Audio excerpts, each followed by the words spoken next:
היי ניר, שלום חלי.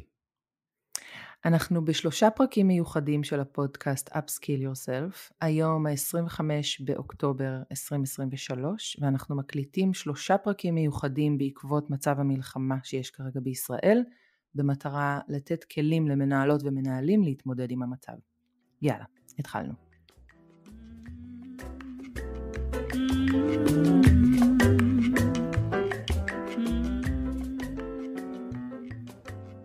אז בפרק הקודם שלנו דיברנו על איך אנחנו יכולים לעזור לעצמנו, לוודא שיש לנו מספיק דלק במכל שלנו כדי לתמוך באחרים. בפרק שלפני זה דיברנו על מה תפקיד המנהל והמנהלת בתקופה המורכבת שיש לנו, ועכשיו אנחנו הולכים לדבר על איך בעצם אנחנו יכולים לעזור ולתמוך באחרים, בעובדים שלנו, באנשים שמסביבנו.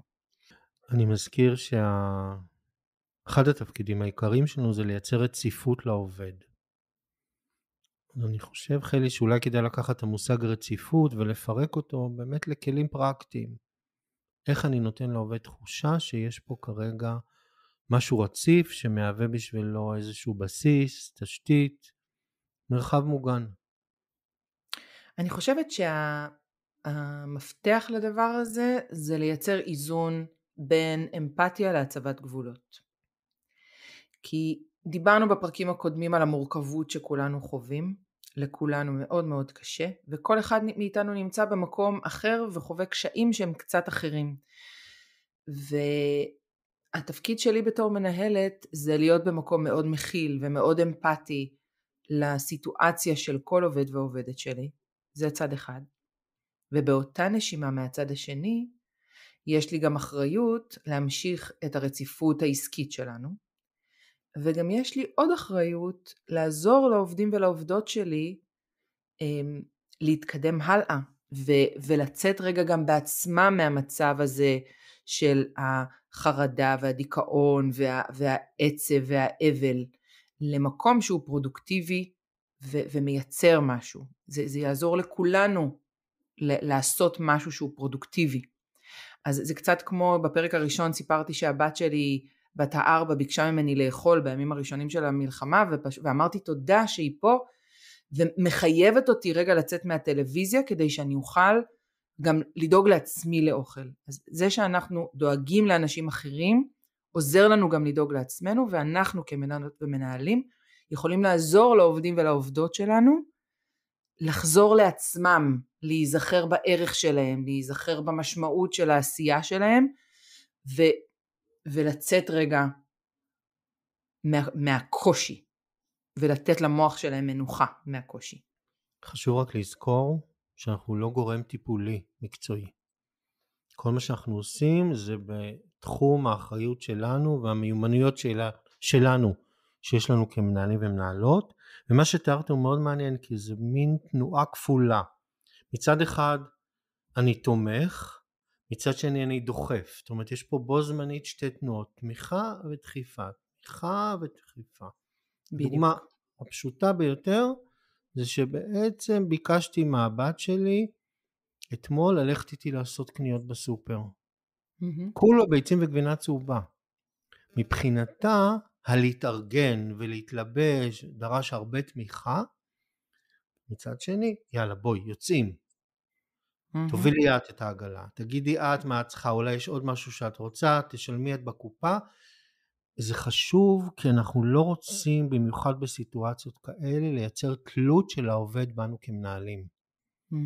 אנחנו רוצים בסוף שהעובד יישאר עצמאי או יחזור לאיזושהי מידת עצמאות שהייתה לו, ופה ממש לזכור ולזהות מהם המקומות שהעובד טוב בהם, המיומנויות שהוא יותר מקצועי ובקיא, ולהזכיר לו אותן ולהחזיר אותו למקומות האלה. לכן זה תמיכה ודחיפה, ממש שתי תנועות בו זמנית.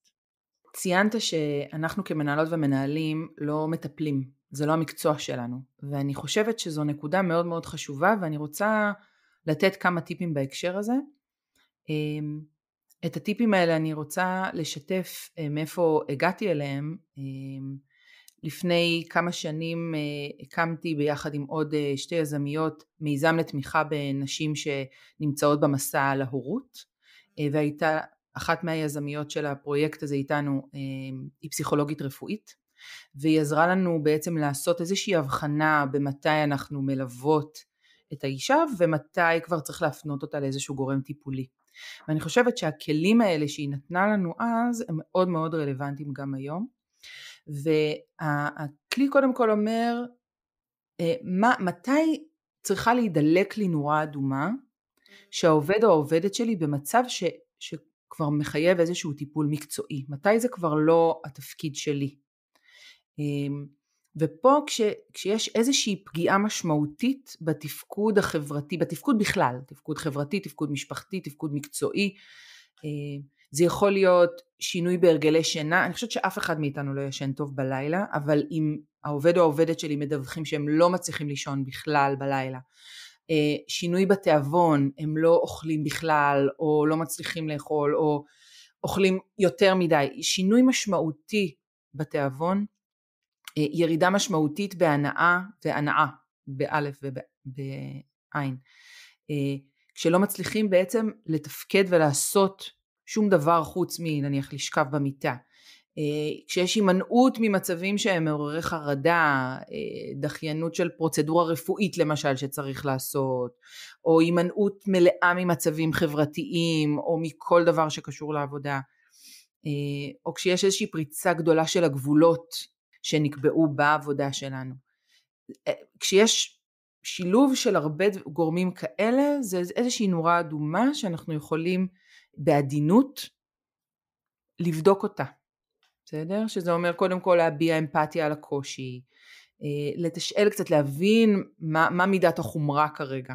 ואם אנחנו מתשאלים ומבינים שיש שינוי משמעותי במצב הרוח, מעבר למה שככה האדם הסביר מה שנקרא, להבין מתי זה קורה, אם יש איזושהי חרדה, ולבדוק האם זה קרה בעבר, האם התחושות האלה עלו בעבר, ואיך התמודדו עם זה, מה עזר להם לצאת מזה, ומה יכול לעזור להם.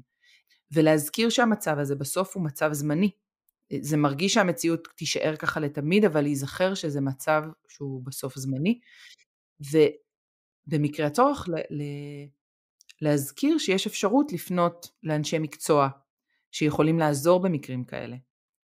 אני יודעת שלמשל BetterHelp, שזה סטארט-אפ ישראלי שמחבר בין אנשים לאנשי טיפול, הוא בבעלות ישראלית למשל, והוא כרגע מציע 6 חודשים של טיפול חינם לאנשים שכרגע נפגעו מהמצב בישראל, כי אני יודעת שיש המון עומס היום על מטפלים ומטפלות בארץ, ויש קשה לפעמים להשיג, אז זו עוד אפשרות, ופשוט לעזור להם לקבל את העזרה שהם צריכים, כדי להגיע לאיזשהו תפקוד בסיסי. מה שאת אומרת חלי, שהתפקיד העיקרי שלי בסיטואציה כזאת שבאמת אני מזהה איזושהי נורה אדומה, זה לשאול שאלות, לתת מקום ותמיכה לעובד, ומאוד בעדינות. אני שוב אומר, אנחנו לא מטפלים, להמליץ במידת הצורך, לפנות לגורם המקצועי הרלוונטי. כמה משפטים על השאלות, כי בעיניי זה סופר חשוב, זאת מיומנות שדיברנו עליה בעבר, בעיקר בפרקים שקשורים למשוב.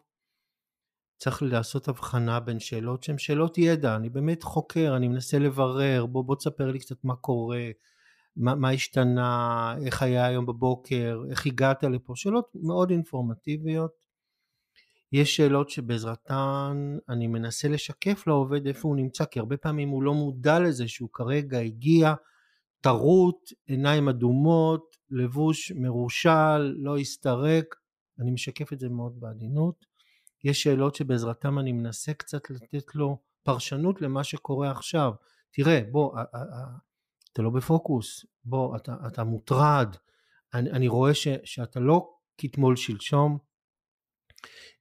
יש שאלות שהן בעיקר בשביל תמיכה, כמו שאמרת, אני איתך, דיברנו, אני לא חוזר, אבל אתם יודעים, הקשבה פעילה וכל הסיפור הזה, בבקשה, הכי חשוב.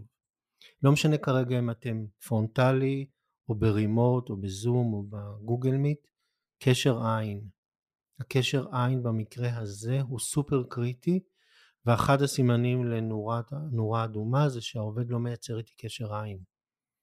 אני לא אגיד לו אתה לא מסתכל אליי, אבל אני אבדוק איך אני מנסה כן ליצור איתו קשר עין, ובסוף כמו שאמרת הערכה, אני אומר תקשיב, אני רואה שכרגע לא נכון לך להיות פה, אני משער שכרגע לא נכון, בוא קח יום חופש, בוא תעצור עכשיו, לך, תעשה מה שנראה טוב, רוצה לעשות שופינג בקניון, רוצה לעשות ג'וגינג, כל מה שדיברנו קודם. או להפך, אני רואה שאתה מאוד שוקע עכשיו בדבר הזה, בוא תיקח על עצמך משימה, בוא אני אעזור לך רגע לצאת מהמצב שאתה נמצא בו, בסדר? לא שימוש ציני, לא מדברת על שימוש ציני, אלא באמת שיכול להיות שמה שהם צריכים כרגע זה לתת למוח שלהם הפסקה.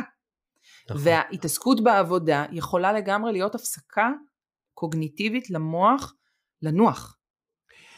פה את אומרת משהו בעיניי סופר חשוב שהוא כן האחריות שלי, מראש לארגן לכל עובד לפחות 2-3 משימות אופציונליות, מציע, נגיד לו תקשיב בוא, מה הכי מתאים לך עכשיו? אתה רוצה משימה של back office, אתה רוצה משימה שירותית מול לקוחות, אתה רוצה משימה, בוא תבחר.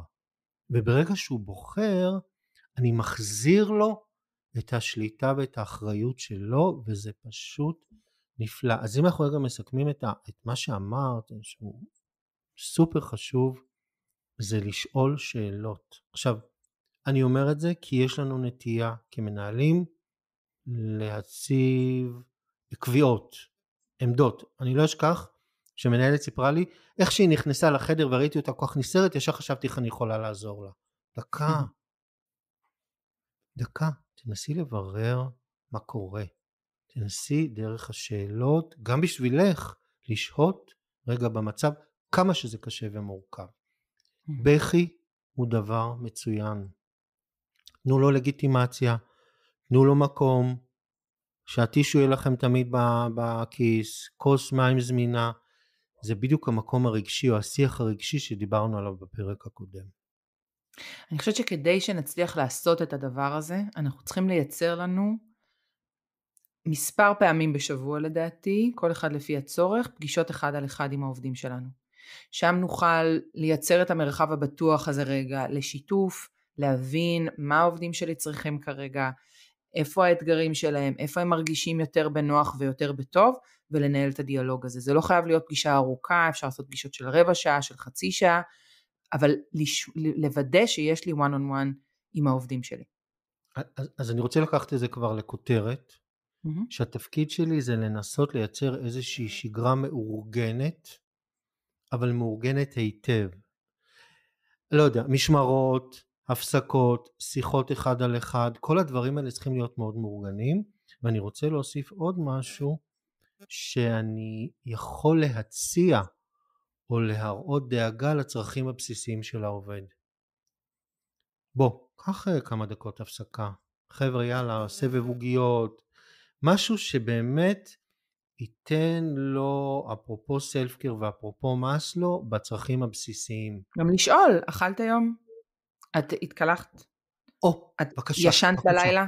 רגע, חלי, הנושא של המקלחת הוא קריטי. אני לא יודע אם את חשופה לזה, אבל יצא בארץ איזשהו פוסט על מהן השעות המומלצות להתקלח, כי הסיכוי למתחים הוא יותר נמוך.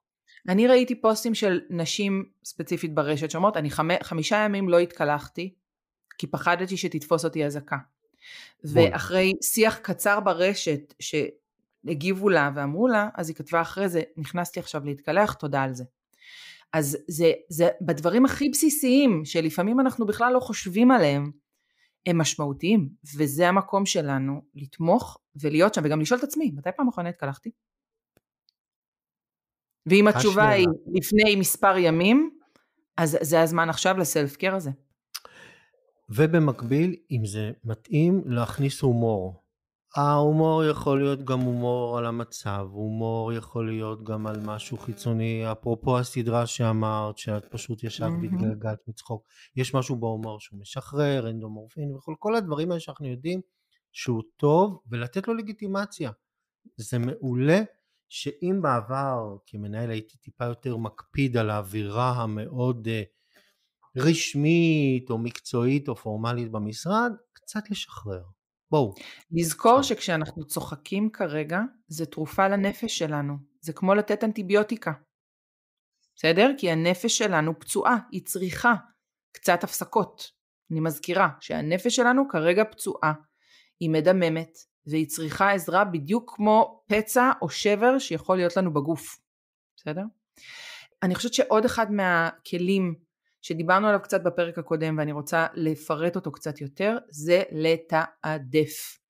אנחנו כמנהלות ומנהלים חייבים וחייבות לתעדף לעובדים שלנו מה כרגע דחוף, מה כרגע חשוב, ושהמסרים האלה יהיו מאוד מאוד ברורים. אין מקום לפרשנות כרגע, אני צריכה להעביר מה המשימות הדחופות, מה חייב להתבצע היום, מתי צריך לסיים את המשימה הזאת, ולבדוק האם העובד או העובדת שלי מסוגלים כרגע לעשות את זה, ואם הם לא מסוגלים לעשות את זה, מה הם כן מסוגלים, ואם הם לא מסוגלים לעשות את זה, מי כן בצוות יכול לגבות ולעזור, ואם אף אחד בצוות לא יכול לעזור, אז איזה דרך יש לי לארגן אאוטסורסינג, אם זה להעסיק פרילנס לפרויקט קצר, אם זה לעשות אאוטסורס למשהו, כדי לגבות את הצוות כרגע במצב שהוא נמצא, כי חייבת להיות פה איזושהי רציפות תפקודית ועסקית, וזו המשימה שלי כמנהלת, לנסות לעזור לעובדים שלי להיות כמה שיותר בעשייה, כדי לעזור להם לשמור על הנפש שלהם, אבל מצד שני גם להיות רגישה למצב שהם נמצאים בו, כי לא כרגע כולם מסוגלים לתפקד ב100%. אז אם העובדים שלי לא מסוגלים, אז איזה צוות אחר יכול לעזור לי, או איך אני יכולה לגרום למשימות האלה להתבצע, בלי לקחת הכל על עצמי ולקרוס. אמרת פה, פעמיים הזכרת את המילה צוות. הצוות הוא אחד המשאבים הכי משמעותיים בסיטואציה הנוכחית. גם אם בימי שגרה לא עבדנו כצוות, מציע לחשוב איך הופכים את המשימות למשימות צוותיות. זה מייצר אינטראקציה בין אישית, זה מוריד את העומס והאחריות האישית, צריך לבדוק כמובן שזה לא זולג וזה לא פוגע בחברים לצוות, אבל לנסות לייצר בעיקר עבודות צוות, תהליכים צוותיים, ישיבות קצרות, אבל ישיבות צוות. דיברנו על ארוחות המשותפות, זאת אומרת שאנשים ירגישו כשמגיעים לעבודה, חלי שהם לא נשארים לבד. נכון. או שהם לא נשארים רק איתי. בבקשה להקפיד על עובדים חדשים, עובדים שנקלטו בסמיכות למלחמה, הם בעיקר העובדים שהם הכי פגיעים, או מה שנקרא באוכלוסיית הסיכון, מה שיותר מהר, להצמיד אותם, אולי לקצר תהליכי חניכה, להכניס אותם לצוות, כן אתה מסוגל, וכן כל המשימות שאמרת, הן משימות שאני מקווה שייצרו אצל העובד חוויית הצלחה. כי ההצלחה תחזיר לו את המשמעות, את הזהות המקצועית, ובאמת את השליטה. ואז יקרה משהו בעיניי קסום. העובד יגיע לעבודה עם חיוך. גם אם הוא לא ישן כל הלילה, והיו אזעקות, ויש לו עכשיו את הטרדה על החטופים, פתאום הוא מגיע לאיזשהו אי של שפיות, שקורה שם משהו אחר, וגם חלי, אם זה רק לחצי יום עבודה. לא צריך להיות מאוד נוגשים על 8 שעות עבודה. בואו נעשה את הדברים, אפרופו מה שאמרנו בתפיסת התפקיד, יותר גמישים. אני גם רוצה להציע, זה משהו שבתקופת הקורונה עבד להרבה מאוד צוותים, ואפשר גם בהחלט להשתמש בו עכשיו, לעשות זמן עבודה משותף, לקבוע שעה ביומן שכל הצוות עולה, כולם על השטק, אבל עם מצלמה פתוחה, ועובדים במקביל כל אחד על המשימות שלו, כשיש לי אפשרות, כשיש לי שאלה או צורך כלשהו, לצאת מהשטק ולדבר ולהגיד משהו. זאת אומרת, זה מרחב עבודה של כולנו, שבו זה גם מייצר תחושה של ביחד, מצד אחד, וגם מייצר איזושהי מחויבות מהצד שלי, להתאמץ להתרכז כרגע. עם הקושי להתרכז, כי כולנו עכשיו מאחדים את האנרגיות שלנו לריכוז ממוקד, ולפעמים בשעה אחת כזאת אני יכולה להספיק עבודה של יום שלם. אפשר להביא גם פעילויות הפוגותיות של בוא נעשה עכשיו רבע שעה דמיון מודרך, בואו נביא איזה מישהו שיעשה לנו קצת תהליכי, לא יודע מה, עיסוי או כל דבר אחר שמתאים למאפיינים של הצוות, הולכים כולנו ביחד, לא יודע מה, לקנות משהו שיהיה גם בהפגה, במקום הלא רשמי. אני כן הייתי מציע, אפרופו מה שאמרת קודם, שלא אני אקח אחריות על הכל, אני לא יכול כרגע להתמודד. אם אני יודע שיש כרגע את העובד שהוא יותר בממד החברתי, ירדנה, בואי תסתכלי רגע על היומן ותבחרי 2-3 מופעים שנוכל לעשות שם פעילות הפגתית לצוות. כל מה שאת צריכה, תקציב, תבקשי ממני, שלך. מעולה. עוד כלי שהוא חשוב בעיניי זה הרמת דגלים. אני חייבת להיות במקום שמרים דגל למנהלות ולמנהלים שלי כשמשהו לא עובד או משהו אני רואה שלא עומד בלוחות זמנים, והעובדים והעובדות שלי צריכים להרים דגלים עבורי. זאת אומרת, נתנו משימה, הגדרנו את הדדליין שלה, אם העובד או העובדת רואים שהם לא מצליחים להתרכז, אז הם צריכים להרים דגל ולדבר על איך אנחנו מרימים את הדגל הזה. כי אחרת דברים יכולים מאוד מאוד להתמוסס, וזה יכול לייצר עוד יותר רגשות קשים ואשמה וחבל על הזמן. בואו, אנחנו רואים שמשהו לא עובד, ישר להרים דגל ונמצא לזה פתרון. עלה לי משהו שלא דיברנו עליו, חלי. זה העוררות הרגשית והחושית. איך אשתי אמרה לי אתמול, אני כבר מזהה אם זה בום שמישהו סגר את הדלת, טרק את הדלת של האוטו, או נפילה מרחוק. החושים שלנו כל כך חדים, שצריך לתת לזה לגיטימציה. אם מגיעה עובדת או עובד שהם alert, הם כל כך על האדג', הם כל כך רגישים לרעשים, איך אפשר לעזור להם? אתה רוצה לעבוד עם אוזניות? לך על זה. אתה רוצה להחליף למקום שהוא טיפה יותר פנימי ושקט? לך על זה. העוררות היא כמעט בלתי נסבלת. וזה מחזיר אותי למה שדיברנו על הסלף קר. נתנו בפרק הקודם המון כלים לסלף קר. אני חושבת שחלק מהמודלינג שלנו כמנהלות ומנהלים זה לדבר על הסלף קר שלנו. מה עשיתי בעצמי עבורי היום? היום הלכתי ועשיתי ספורט, היום האזנתי למוזיקה, היום ראיתי פרק.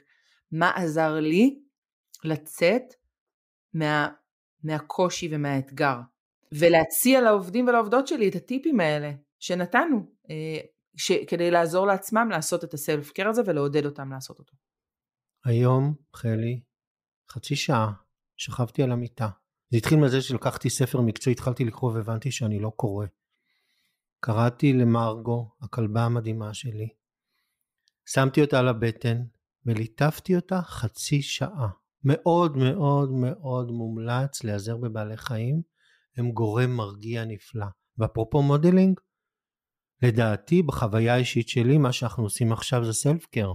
עצם הקלטת הפודקאסט כרגע זה הכי מודלינג וסלף קר. ותוך כדי שאני מדבר איתך, עובר עכשיו אופנוע, אני שומע את הז'ז' שלו וכל החושים, את מבינה? זה פשוט קורה עכשיו. כל מה שאנחנו מדברים מתרחש כרגע.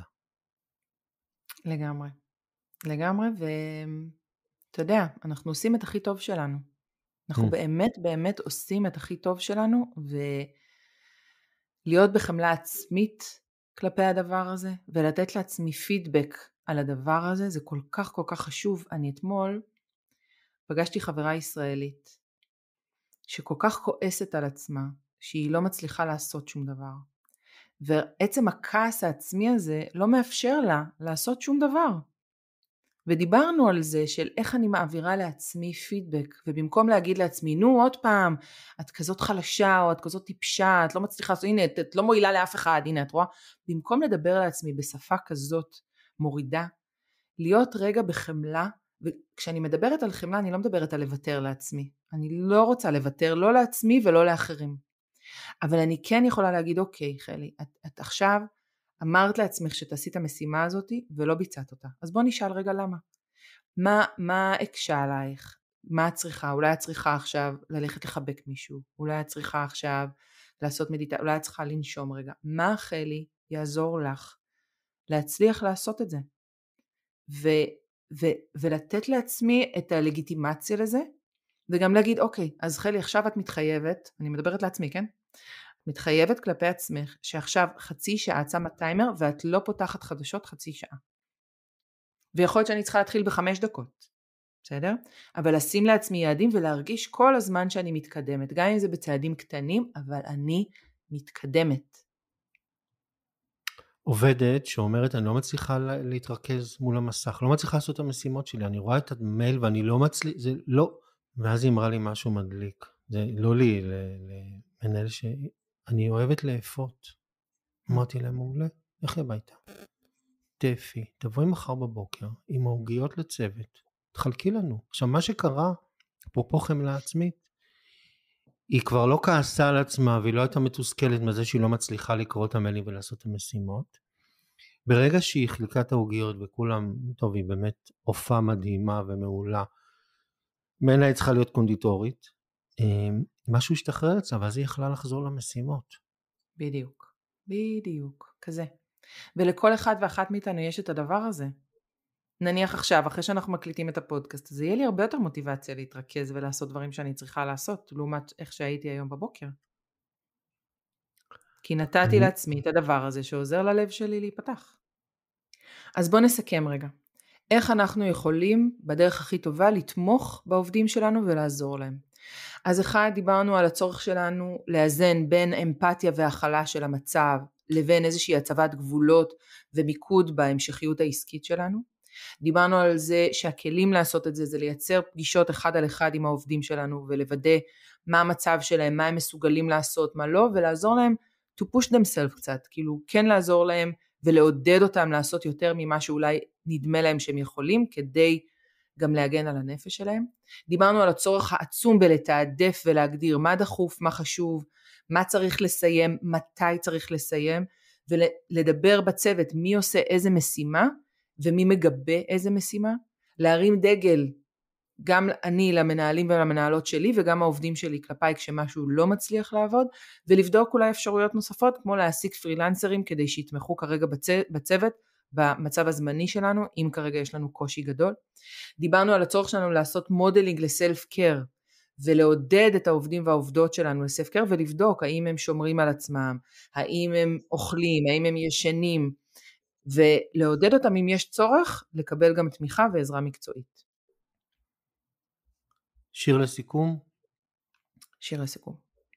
השיר נקרא מבוקש, שמי שכתב אותו זה אדמיאל קוסמן. ונראה לי שהוא מסכם ככה חלי את כל 3 פרקים, כי הוא מדבר גם עלינו וגם על העובדים שלנו. ועל הנפש שלנו. מבוקש מקום שקט, עליו תונח הנפש לכמה רגעים בלבד. מבוקש מקום שישמש מדרך לכף הרגל, לכמה רגעים בלבד. מבוקש עציץ, עלה, גבעול או שיח, שלא יקום ויתקפל כשהיא תבוא, לכמה רגעים בלבד. מבוקש דיבור אחד, נקי, נעים וחם, שישמש ספסל, מקלט, למישהי קרובה, שלי, ילדה יונה, נפשי שלי, אשר יצאה מן התיבה לכמה רגעים בשעות הבוקר, ולא מצאה מאז מנוח לרגלה. מקסים. אני רוצה להזמין את המאזינות והמאזינים שלנו לשתף אותנו במה עובד לכם, מה עוד אתם צריכים. אם נראה שעולה צורך לתת כלים נוספים, כי אתם משתפים אותנו באתגרים שיש לכם, אנחנו נקליט עוד פרקים כדי לעזור ולתמוך במצב הזה. אז אם יש לכם שאלות, התייעצויות, התלבטויות, יש מייל בתיאור של הפרק, תרגישו חופשי לפנות אלינו, אפשר לפנות אלינו גם בלינקדין. אנחנו פה בשבילכם ובשבילכן, לתמוך בכל מה שאנחנו יכולים במצב המשוגע הזה. תודה ניר. חלי, תודה רבה.